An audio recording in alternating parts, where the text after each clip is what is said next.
And we have an example here, a musical example. And this happens to be an indigenous hymn written by a Tongan composer in the early 1900s. And you see an English translation of this particular hymn. And we've got an audio example of this hymn being played by a Tongan brass band. And this performance, or this written music that I put up here, is part of a Tongan Broadcasting, or TBC, recorded performance in 1983. All male band membership. It includes a complete instrumental verse as an introduction, and the brass registration there follows SATB voicing. And then when we have a vocal verse from the band boys, they switch the registration. The melody comes down from the soprano voice to a male baritone register with Tanoa and Kano harmonies above. They don't sing a bass part because the tubas or basses, the brass basses, are covering that.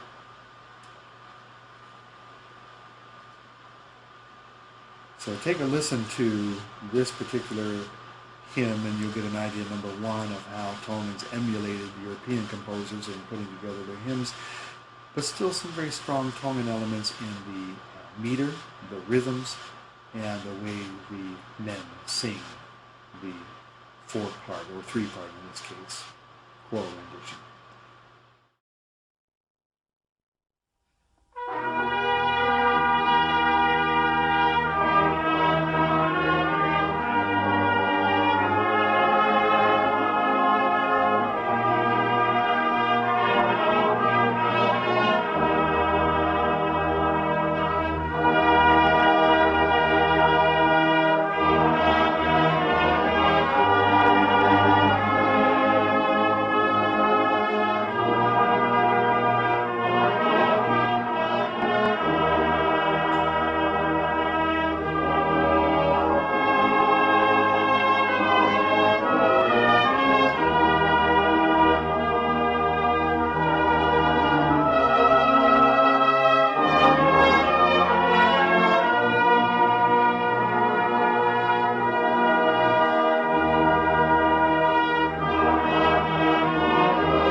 Next, we want to talk about Sofele Kakala, an indigenous Tongan Catholic hymnody. He's a very important figure in Tonga for a number of reasons. He received his band training at Apifo'o Catholic School during the 1930s, and he later served as choir master at that school. He is one of the collaborators I mentioned earlier, a bandmaster who collaborated with Queen Salote to provide musical settings for her poetry in Hiva Kakala. Now, as I mentioned, King Tawhautupou IV popularized the use of brass to accompany hymn singing in the Wesleyan Church. And I failed to mention back there when I was talking about that there are no organs. Well, there's only one organ in the Kingdom of Tonga that I know about in one of the churches outside the capital city. But most congregations sang a cappella. So when Tawhautupou IV brought the idea of brass accompaniment from the Salvation Army practice in Australia, that became the more standard way of performing. But it didn't happen in the Catholic Church for a while, but eventually Sofele Kakala incorporated brass into Catholic worship after the Wesleyans had popularized the practice. Sofele also served as editor-in-chief and primary contributor to First Tongan Language Catholic Hymn compilation. Now, it's a mouthful. We're talking about a book that compiled written versions, notated versions of Catholic hymns after Vatican II, and again, not a history class here, but just an occasion or an event, I should say, or a process. I like the word process best. Let's go with that. In the Vatican in the 1960s, that changed a lot of the way Catholics approached their worship. Before that time, Catholics worldwide learned the Latin liturgy or the Latin Mass and recited their Mass and sang their Mass in Latin. And after Vatican II, this council, they began to use the indigenous or vernacular languages. So this hymn book was very, very important in the early 1980s, relatively soon after the Vatican II Council. And it's a very important historical document in Tongan music. I have a musical example 3 that is one of the hymns from that hymn book, and it was handwritten by Sofele and some of his proteges, and I've just done a computer notation of one of those hymns. Now, just for your kind of musical knowledge here to broaden your horizons a little bit, we have a 2-part form, a verse-chorus kind of form, which we call sectional binary form. The first section is highly emulative of Western hymnody.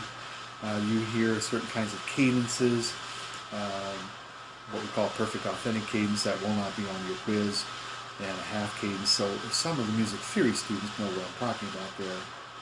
Just to point out to you that Sofele used certain conventions that were standard in Western hymn writing. But the second section is strongly indigenized, and this is what I want you to focus on when you hear this. It sounds a lot more like a Hiva Kakala kind of song than a typical Christian hymn. The shift to 6/8 meter, more animated, more energetic rhythms, increase in text tempo, in other words, the text moves along more quickly, and the use of major 6 chords, a certain kind of color to the chord that's more typical in Hiva Kakala than it is in hymn writing. So listen to this and follow along as best you can. I should mention anytime we have musical examples that are notated, it's not a problem if you don't read Western music, don't read notation.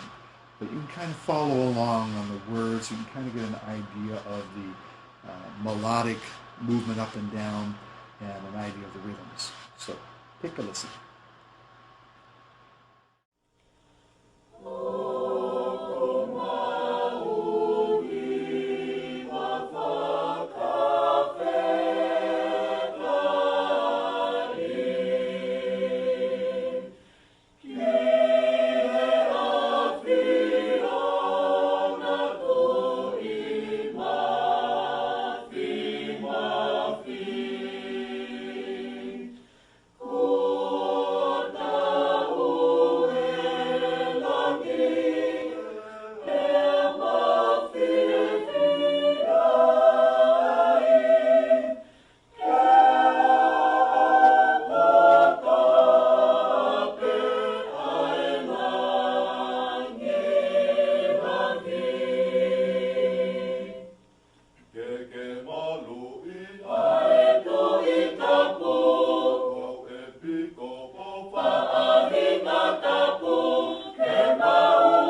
I hope you find that as interesting as I do. When I first discovered this in the PBC radio archive, I was fascinated that the first half sounded very much like a Western hymn, and the second half sounded very much like a Tongan Hiva Kakala song, coming together in the Catholic post-Vatican II Tongan language liturgy. So to summarize, Tonga had the advantage of very confident intra-regional interactions in the area with Fiji, with Samoa, with other island cultures, and that confident interaction prepared Tongan leaders for very self-assured and confident negotiations with Westerners when they started to interact with the Tongans. Tonga remained essentially independent throughout the colonial period. There were tensions, or are tensions, continuing to the present day, between traditional paradigms of social hierarchy with nobles and the royal family, and modern ideas of democratic ideology. Performance values, once again, haliaki, or indirectness of poetic expression, vaiva, skill or ability, whakaapa-apa. Did I say that right? Let me say it again for my Tongan students. Whakaapa-apa, respect or humility. And some of the representative genres we looked at, the laka-laka, the ma'ulu-ulu, the ula female dance, and the ta'olunga solo female dance.